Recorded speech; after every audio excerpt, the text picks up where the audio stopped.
प्यारे बच्चों, आज हम आपकी क्लास 4 की हिंदी का 12th चैप्टर गोडावन पढ़ेंगे।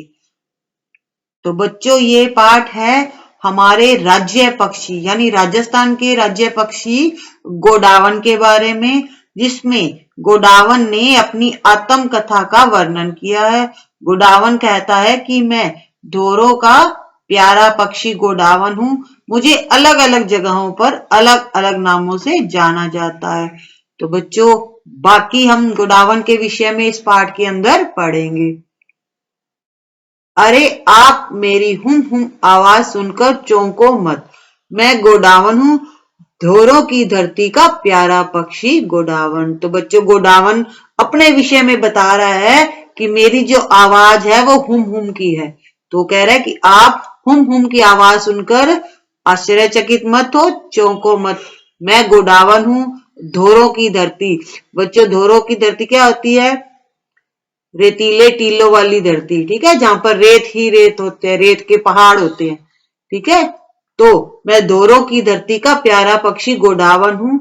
मित्रों, मैं अपने मुंह मियाँ मिट्ठू नहीं बनना चाहता हूँ। अपने मुंह मियाँ मिट्ठू बनना होता है बच्चों की अपनी बड़ाई हम खुद करें, ठीक है, अपनी प्रशंसा हम स्वयं करें। पर लोग मुझे सुंदर पक्षी मानते हैं, वे मुझे सोहन चिड़िया कहकर पुकारते हैं। कुछ लोग मुझे हुकना पक्षी कहते हैं। मुझे मराठी भाषा में मालढोक कहा जाता है।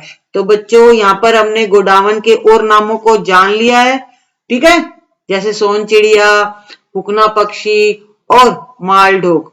तो अलग अलग जगहों पर गोडावन को अलग अलग नामों से जाना जाता है। मैं लगभग 1 मीटर ऊंचा जीव हूँ। मेरी चोंच हल्के पीले रंग की होती है और गर्दन व पेट सफेद। मेरे सिर पर एक काली टोपी और सीने पर मोटा काला पट्टा होता है। मेरा शरीर भूरा होता है, पंख काले, भूरे और सफेद बिंदुदार होते हैं। हाँ, मेरे पैर जरूर पीले होते हैं और पंजे पीछे से सपाट हैं। मेरा वजन लगभग 15 किलो होता है। मादा मादा होता है बच्चों स्त्री पक्षी, ठीक है, जिस तरह मेल फीमेल होते हैं ना, पुरुष होता है, स्त्री होती है, तो पक्षियों में भी होते हैं बच्चों, ठीक है। तो मादा जो स्त्री पक्षी है यानी जो स्त्री गोडावन है, वो कद में पुरुष पक्षी से, गोडावन से छोटी होती है थोड़ी, और वजन में भी कम होती है। इसी से हमें पहचान होती है कि मादा पक्षी गोडावन कौन सा है, नर गोडावन कौन सा है, ठीक है। यदि हम साथ हो तो आप हमें आसानी से पहचान सकते हो। मैं सेवन घास से भरे मैदान में रहता हूँ। जैसलमेर में मेरे घर को राष्ट्रीय मरु उद्यान घोषित किया गया है, जिसे नेशनल डेजर्ट पार्क भी कहते हैं। यहाँ हमारा बड़ा परिवार रहता है। मैं शोकलिया सोरसेन में भी पाया जाता हूँ। किसी जमाने में मेरे पूर्वज शोलापुर, नलिया तथा रोलापड्डू में भी रहते थे। वर्तमान में यानी आजकल में पाकिस्तान के सिंध प्रांत में भी रहता हूँ। मैं सर्वाहारी प्राणी हूँ। सर्वाहारी होता है बच्चों जो सब कुछ खा लेता है, ठीक है, मांस भी खा लेता है और पेड़ पौधों से जो चीजें मिलती है वो भी खा लेता हूँ, ठीक है। सर्वाहारी का अर्थ होता है सब कुछ खाने वाला। कीट पतंगे, बिच्छू, मकड़ी, टिड्डी, छिपकली, गिरगिट, छोटे सांप आदि खाना मुझे पसंद है। तो बच्चों, ये है मांसाहारी, जिसमें वो कीट पतंगे खाता है, बिच्छू, मकड़ी, टिड्डी आदि खाता है। और मुझे ज्वार, बाजरा, चना, तुअर, मूंगफली आदि खाना अच्छा लगता है। तो बच्चों, ये पेड़ पौधों से प्राप्त चीजें भी खाता है।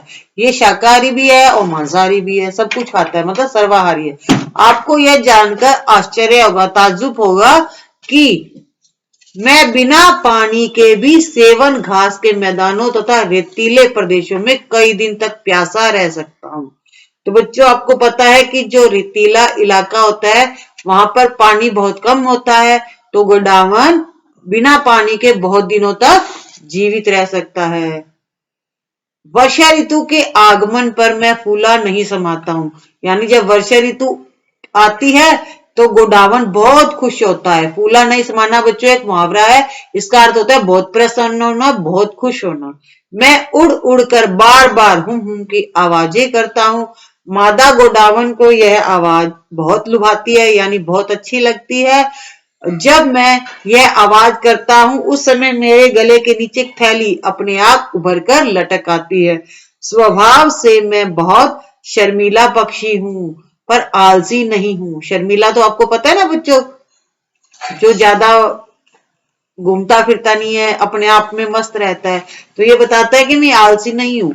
मैं अपने रहने के लिए घर खुद बनाता हूँ, हम घोंसला नहीं बनाते हैं।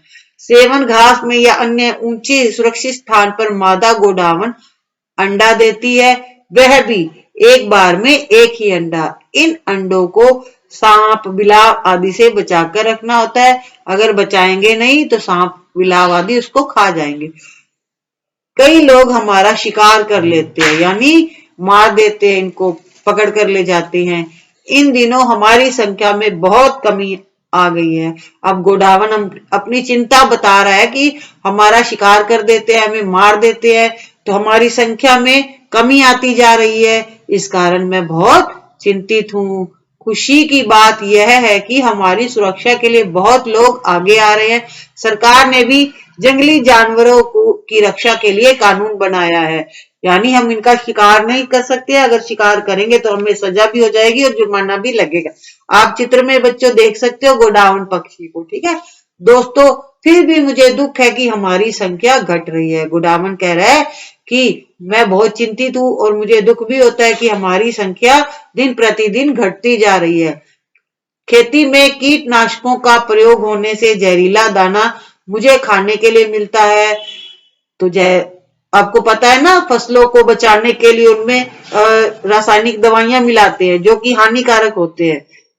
तो गोडावन आपको पता ही है ना, उसको ज्वार बाजरा पसंद है, तो जैसे वो खाता है तो क्या होता है, वो कीटनाशक मिला होता है, इस कारण वो मर जाते हैं। पत्थरों की खुदाई के लिए खदानों में होने वाले ब्लास्ट से भी मुझे बहुत डर लगता है। आप ही बताओ मैं क्या करूं। अब गोडावन अपने से पूछता है कि मैं क्या करूं, मुझे इसका उपाय बताओ। मैं भयभीत हूं, डरा हुआ हूं। राजस्थान सरकार ने मुझे राज्य पक्षी का दर्जा दिया है। केंद्र सरकार ने मेरे सम्मान में डाक टिकट जारी किया है। तो आपको पता है, अब आप समझ गए हो कि गोडावन क्यों चिंतित है। तो पत्थरों की खुदाई के लिए भी क्या करते हैं, बड़े बड़े ब्लास्ट करते हैं। तो गोडावन क्या होता है, इससे डर जाता है और कई मर भी जाते हैं। तो बच्चों हमें क्या करनी चाहिए, इनकी रक्षा करनी चाहिए। ठीक है बच्चों, आगे लिखा है बच्चों की शोकलिया अजमेर जिले में है और सोरसेन जो हमने पाठ के अंदर पढ़ा था 12 जिले में है। ठीक है, तो बच्चों हमने आज आपका पाठ पढ़ा है गोडावन। तो नेक्स्ट वीडियो में हम आपके लिए क्वेश्चन आंसर लाएंगे। तब तक आप इस चैप्टर को रीड करके रखिएगा। और आपको यह भी पता चल गया, 9th चैप्टर में हमने पढ़ा था कि खेजड़ी के बारे में पढ़ा था, ठीक है ना, वो हमारा क्या है, राज्य वृक्ष है। और आज हमने पढ़ा है राज्य पक्षी के बारे में। तो आपको ये याद रखना है, ये बच्चों जीके के काम भी आता है और आपके टॉपिक तो है ही। तो बच्चों अगर आपको ये वीडियो अच्छा लगा हो तो इसे लाइक और शेयर करिएगा और चैनल को फटाफट सब्सक्राइब कर दीजिएगा। Thank you, have a good day.